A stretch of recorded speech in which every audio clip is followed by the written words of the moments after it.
Baroda BNP Paribas mutual fund द्वारा प्रस्तुत wealth wise के इस एपिसोड में आप सबका स्वागत है।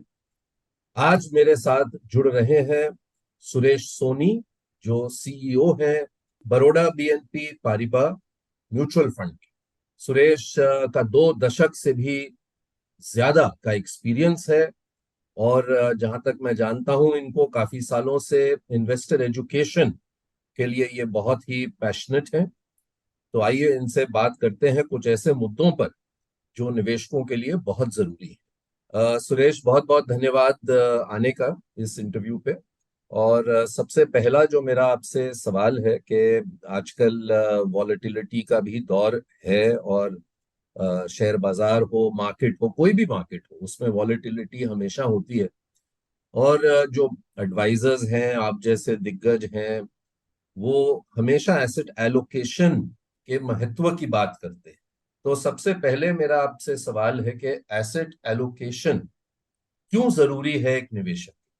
नमस्कार विवेक। और बड़ा अच्छा लग रहा है आपसे बात करके।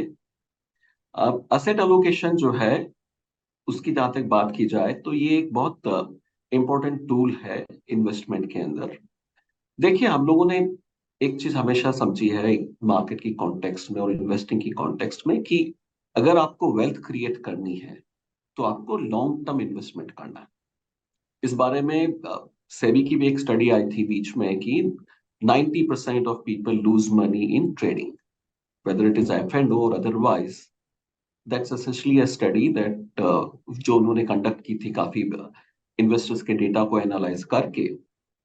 और रियलिटी ये है कि इक्विटी बाजार जो है या शेयर मार्केट जो है वो सबसे अच्छा रिटर्न देता है लॉन्ग टर्म। तो एक बड़ा पैराडॉक्स है कि लॉन्ग टर्म के अंदर में अच्छे रिटर्न आते हैं, लेकिन शॉर्ट टर्म में काफी लोग नुकसान कर देते हैं। तो इसके लिए बहुत जरूरी कि हम किसी तरीके से लॉन्ग टर्म इन्वेस्टमेंट कर पाए। और उसके लिए सबसे इंपॉर्टेंट स्टेप होती है एसेट एलोकेशन। मतलब कि आप हर एसेट क्लास में उतना इन्वेस्ट करें जितना कि आपका इन्वेस्टमेंट टाइम होराइजन और आपका रिस्क एपेटाइट आपको परमिट करता है। तो आप दोनों चीज डिफाइन करिए कि भाई मैं किस लिए बचत कर रहा हूं, किस लिए इन्वेस्ट कर रहा हूं, कितने समय के लिए कर रहा हूं, और मेरी डाउनसाइड वॉलेटिलिटी या लॉस लेने की क्षमता कितनी है। अगर वो हम लोग डिफाइन करके फिर अपना इन्वेस्टमेंट करें तो हम बड़े सुकून के साथ में लॉन्ग टर्म के लिए इन्वेस्ट कर पाते हैं। नहीं तो क्या होता है कि आपने आज कुछ हेडलाइन देखी, आप एक्साइट हो गए, खरीद लिया आपने, और उसके बाद में कुछ मार्केट में वॉलेटिलिटी आती है, इनएविटेबली डाउन टर्न आता है, तब आप नर्वस हो जाते हैं और अब बड़े जल्दी या तो निकल जाते हैं उसमें से। और पूरा जो एक कंपाउंडिंग का बेनिफिट है, वेल्थ क्रिएशन का जो बेनिफिट है, वो उठा नहीं पाते। इसलिए बड़ा अच्छा जरूरी पार्ट ये है कि आप किसी तरीके से सोच समझकर एसेट अलोकेशन अपना करें। बड़े बुजुर्ग जो थे हमारे सुरेश, वो कह गए कि never put all your eggs in one basket. और उस वक्त शायद हमें ये बात उतनी समझ नहीं आती थी, या शायद किसी और कॉन्टेक्स्ट में वो कहते थे। लेकिन मैं मानता हूं कि अगर इन्वेस्टमेंट या एसेट एलोकेशन की बात कहें तो कितने समय से ये बात जो बड़े बुजुर्ग थे कहते थे कि आप अपने सारे जो हैं एग्स एक बास्केट में ना डालें, क्योंकि अगर बास्केट गिर गई तो सारे अंडे टूट जाए। लेकिन आपसे ये भी जानना चाहूंगा कि एसेट एलोकेशन क्या केवल रिस्क घटाने का एक जरिया है? क्योंकि मैंने कुछ रिपोर्ट्स पढ़ी हैं, और तो आपका इतना एक्सपीरियंस है, आपने खुद इतनी रिसर्च की होगी कि ना केवल इससे रिस्क घटता है, लेकिन अगर आप एक किसी दूसरे एसेट क्लास का भी मिश्रण कर लें तो एक्चुअली रिटर्न्स भी आपके बढ़ सकते हैं। क्या ऐसा भी होता है? हाँ, एसेट एलोकेशन से रिस्क कंट्रोल होती है, रिटर्न वॉलेटिलिटी रिड्यूस होती है, आपका होल्डिंग पीरियड भी एक, आप उस हिसाब से आपकी एक्सपीरियंशियल जर्नी जो होती है या आपका जो एक्सपीरियंस होता है इन्वेस्टिंग का, वो स्मूथ होता है। और उसकी वजह से आप लंबे समय तक होल्ड कर पाते हैं और आपका रिटर्न भी ओवरऑल एनहेंस होता है। सुरेश, आप तो बैंकिंग क्षेत्र से भी जुड़े रहे हैं अपने यंगर इयर्स में। तो ये बताइए कि डेट जो है, जिसको अधिकतर भारतवासी एफडी समझते हैं या पीपीएफ समझते हैं, डेट का एक पोर्टफोलियो में क्या रोल होता है, और जब हम एसेट एलोकेशन की बात करते हैं तो इसमें इक्विटी हो गई, डेट हो गई, और इसका जो मिश्रण है इसका क्या रोल होता है डेट का एक पोर्टफोलियो में? हम ज्यादातर इक्विटी की ही बात करते हैं हम सब, लेकिन डेट का भी एक अहम रोल होता है। और अगर देखें, लाखों करोड़ रुपए पड़े हैं बैंक्स में जो इन्फ्लेशन बीट नहीं कर पा रहे, लेकिन हम भारतवासी वही समझते हैं। तो डेट पर भी चर्चा जरूरी है मेरे ख्याल से। तो डेट का क्या रोल होता है एक पोर्टफोलियो? बहुत अच्छा सवाल किया आपने। और हम लोग इक्विटी की बहुत बात करते हैं, लेकिन डेट भी उतना ही जरूरी है। जैसे क्रिकेट टीम के अंदर आपको अटेकर चाहिए, अगर एक एंड पे अच्छी स्कोरिंग करने के लिए, तो आपको दूसरे एंड पे ऐसा इंसान भी चाहिए जो कि विकेट थाम के रखे। तो डेट का जो काम है आपके पोर्टफोलियो में, एक तरीके से विकेट थाम के रखना है। और इक्विटी को फिर आप बाद में साथ में काम करने दीजिए, जहां पे कि वो बाउंड्री ले, थोड़ी रिस्क ले। तो वो जो कॉम्बिनेशन है वो आपको स्टेबिलिटी भी दे देता है, और एक साथ में आपको ग्रो करने का मौका भी दे देता है। तो डेट का काम है आपको स्टेडी रखना और साथ में रिजनेबल रिटर्न देना, जिससे कि आप इन्फ्लेशन से ब्रॉडली पेस रख पाए। और इसके लिए आप एफडी पीपीएफ के साथ में डेट म्यूचुअल फंड को भी कंसिडर कर सकते हैं। हम्म। बहुत अच्छी एनालॉजी दिया आपने क्रिकेट की, यानी कि धोनी और द्राविड का मिश्रण। हाँ, बिल्कुल सही कहा आपने। आजकल के यंगस्टर्स तो बहुत आ रहे हैं, लेकिन हमारे जो हमारे टाइम के थे वो थे हाँ, धोनी, द्रविड़, तेंदुलकर, ये सब। तो आपने बहुत बिल्कुल सही अच्छी कहा। बात कही कि अटैक भी करिए और साथ में सिंगल्स और डिफेंस का एक मिश्रण हो जाए तो क्या बात है। बैलेंस्ड एडवांटेज फंड्स पर आजकल बहुत चर्चा है सुरेश, और निवेशक इनमें पैसा भी डाल रहे हैं। पहले बैलेंस फंड्स कहलाते थे, तो उसमें ये माना जाता था इक्विटी और डेट का मिश्रण है, बैलेंस्ड फंड्स हैं। अब बैलेंस्ड एडवांटेज फंड्स कहा जाता है इनको, और डायनामिक एसेट एलोकेशन फंड्स भी कहते हैं इनको, बैफ के लीजिए, डैफ के लीजिए। तो जरा इसके बारे में बताइए निवेशकों को, क्योंकि जो हमारे निवेशक हैं अधिकतर सोचते हैं कि या तो इक्विटी है या डेट का फंड है। ये जो मिश्रण है म्यूचुअल फंड जो देते हैं, इसके बारे में बताइए, ये कैसे काम करते हैं? बैलेंस एडवांटेज फंड जो है वो कॉम्बिनेशन है इक्विटी और डेट का। तो इसका बेसिकली अगर आप देखें तो ये फंड क्यों लॉन्च हुए और ये क्यों पॉपुलर हो गए, बिकॉज ये कैटेगरी एक फास्ट ग्रोइंग कैटेगरी है इंडस्ट्री के अंदर, और में काफी बड़ी ग्रोथ इस कैटेगरी ने रजिस्टर करी है। तो ये जो एक्चुअली हम लोगों ने म्यूचुअल फंड इंडस्ट्री में एक चीज ऑब्जर्व करी थी कि बहुत बार हम एज इन्वेस्टर्स प्रो सिक्लिकल होते हैं अपनी अप्रोच में। As retail investors procyclical का मतलब क्या है कि जब मार्केट अच्छा करता है तो हर आदमी इन्वेस्ट करना चाहता है, और जब मार्केट खराब होता है तो सबको डर लगता है और नया पैसा नहीं आता। इक्विटी मार्केट में पैसा बनाने के लिए you have to buy low sell high. पर जो फ्लोज आते थे वो एग्जैक्टली इसका रिवर्स होते थे। तो बैलेंस एडवांटेज एक ऐसी कैटेगरी है जहां पर कि आप फंड मैनेजर को पैसा देते हैं, और फंड मैनेजर जो है उस पैसे को इक्विटी और डेट मार्केट के अंदर में, based on the market analysis या कौन सी एसेट क्लास अट्रैक्टिव लग रही है उसके अंदर पैसा डालता है। तो जो टाइमिंग है वो इन्वेस्टर नहीं करता है इक्विटी और डेट की, बट वो फंड मैनेजर करता है। और उसकी वजह से आप इक्विटी मार्केट के अंदर अपना एलोकेशन तब बढ़ा लेते हैं जबकि इक्विटी मार्केट के प्रोस्पेक्ट्स अच्छे दिख रहे हैं, वैल्यूएशन रिजनेबल दिख रहे हैं। और सिमिलरली अगर इक्विटी मार्केट बहुत ओवर हीटेड जोन में जाता है तो आप इक्विटी मार्केट से पैसा निकाल करके डेट में डाल दें। तो इससे आपको मार्केट की जो ग्रोथ है उसमें पार्टिसिपेट करने का मौका मिलता है, पर साथ ही साथ आपकी जो डाउनसाइड रिस्क है या आपका जो नेगेटिव इम्पैक्ट है वो थोड़ा कुशन हो जाता है, क्योंकि आपके पास ऑप्शन है कि अगर मार्केट बहुत ओवर हीटेड हो गया है और आपको ये लग रहा है कि मार्केट गिर सकता है, तो आप डेट में शिफ्ट कर जाए। तो ये जो प्रोडक्ट है ये एक तरीके से ऑटोमेटिकली शिफ्ट करता है इक्विटी और डेट के अंदर में, जिससे कि इन्वेस्टर्स को ग्रोथ का फायदा भी मिले और उनकी वॉलिटिलिटी भी कंट्रोल में रहे।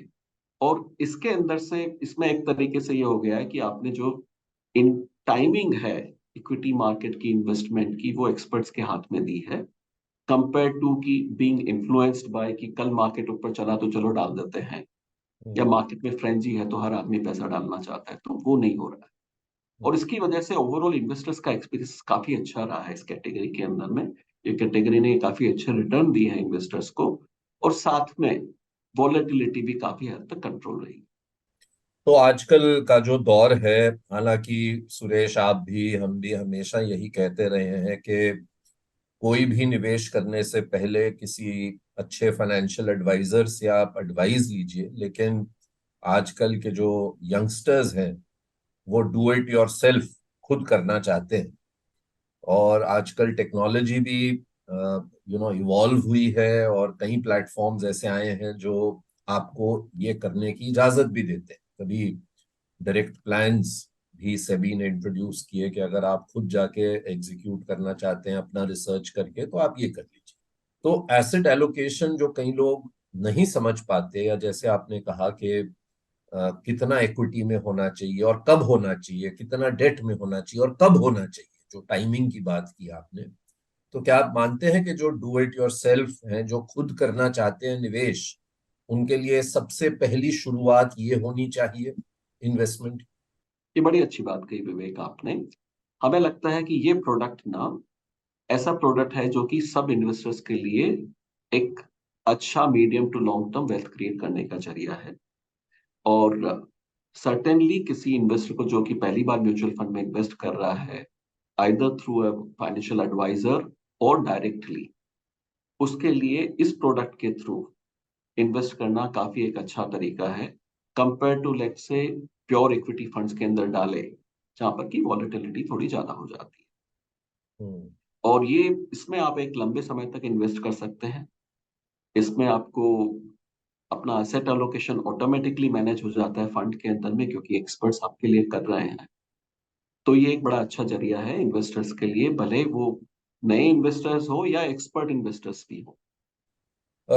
सुरेश, क्योंकि इसमें जो टाइमिंग है या एसेट एलोकेशन है या वॉलेटिलिटी है, फंड मैनेजर्स इसे एक एसेट से दूसरे एसेट में जाकर कंट्रोल कर ही रहे हैं, तो क्या आप मानते हैं कि जिसके पास लमसम पैसे आए हों, ऑफ कोर्स अगर आप सैलरीड हैं, आपके पास एक मंथली ही क्षमता है डालने की, तो एसआईपी ही एक रास्ता है। लेकिन कई लोग होते हैं जिनको कहीं से कुछ पैसे आए हो, बोनस आया हो, कुछ आया हो, और वो करंटली एसटीपी रूट के जरिए एसआईपी करते हैं।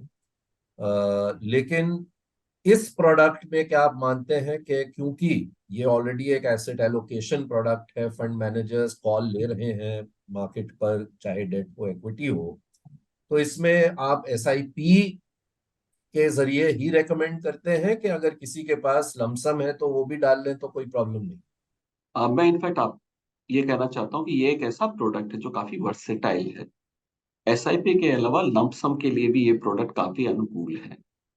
और एसआईपी और लमसम के अलावा एसडब्ल्यूपी भी आप इसमें कर सकते हैं, कुछ ये प्रोडक्ट जो है ये अपने आप में अंदर रिस्क को खुद ही मैनेज कर रहा है इक्विटी और डेट में एलोकेट करके। तो आप चाहें तो लमसम भी इसमें डाल सकते हैं, प्रोवाइडेड, क्योंकि इक्विटी एक एसेट क्लास है इसके अंदर में, प्रोवाइडेड आपका 3 एक साल करीब का टाइम होराइजन हो। 3 साल से ज्यादा का आपका टाइम होराइजन हो है तो आप ज्यादा सोचिए मत टाइमिंग के लिए। ये प्रोडक्ट अपने आप में आपके लिए टाइमिंग करेगा, मार्केट टाइमिंग। जब सही वक्त है इक्विटी में डालेगा, जब सही वक्त है फिक्स्ड इनकम में डालेगा, तो वो चिंता आपको करने की जरूरत नहीं है। आप लमसम भी इन्वेस्ट कर सकते हैं, और लमसम को अगर आप एसडब्ल्यू भी करना चाहते हैं लमसम करके तो वो भी आप कर सकते हैं। लमसम को अगर आप रिटेन करके 3 से 5 साल अपने किसी गोल के लिए काम करना चाहते हैं वो भी कर सकते हैं। और एसआईपी अगर आपके पास में, क्योंकि हम लोगों के सबके पास में फ्लोज जो है वो बाय द सैलरी आए या किसी की कोई इन्वेस्टमेंट इनकम आए या बिजनेस इनकम आए, वो रेगुलर आती है। तो अगर आप रेगुलर एसआईपी करना चाहें तो उसके लिए भी ये अनुकूल है। हम्म। अगर ये प्योर इक्विटी प्रोडक्ट होता है तो जरूर आपको मार्केट की वैल्यूएशंस और टाइमिंग वगैरह के हिसाब से देखना चाहिए।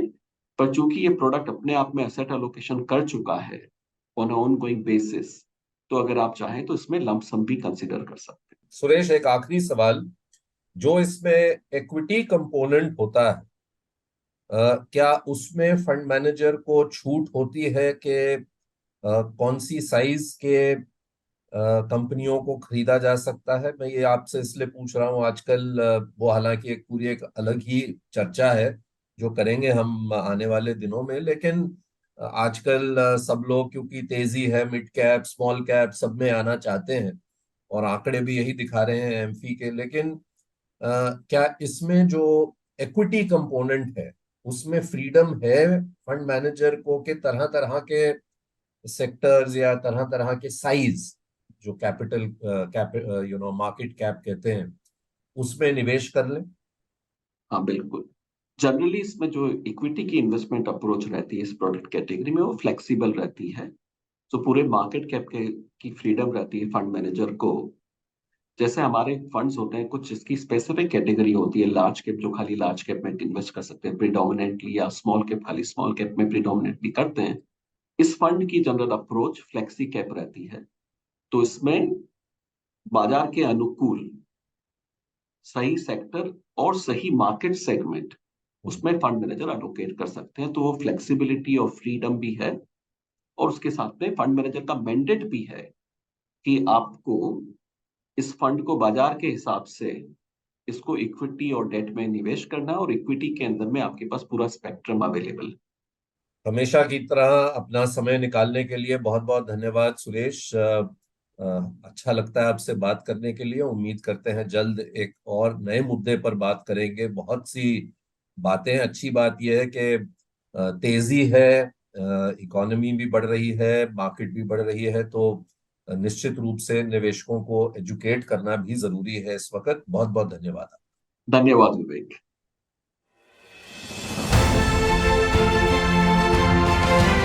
Mutual fund investments are subject to market risks. Read all scheme-related documents carefully.